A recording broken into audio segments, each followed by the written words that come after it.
Hello everyone, welcome back to our channel. Today, we're going to talk about a dish that has stood the test of time. A culinary classic that originates from Italy, ossobuco. Before we dive in, please make sure you hit the subscribe button and turn on notifications, so you never miss our delicious content.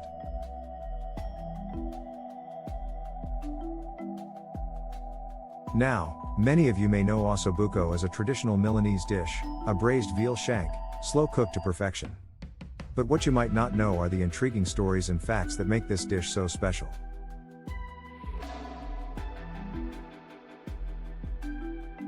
Ossobuco, meaning bone with a hole, originated in Milan, a city in the Lombardy region of northern Italy, in the 19th century. It's a part of the cucina povera or poor kitchen tradition, where nothing goes to waste.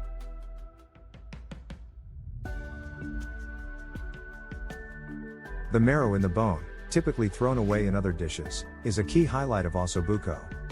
This marrow, melting during slow cooking, gives a rich and irresistible flavor to the dish.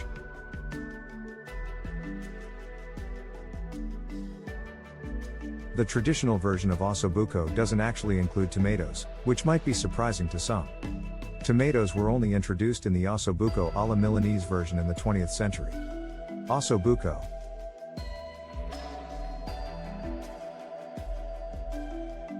And here's another fact that might surprise you. The gremolata, a garnish made from lemon zest, garlic, and parsley, traditionally added just before serving, was not a part of the original recipe either. It was added later to balance the richness of the dish.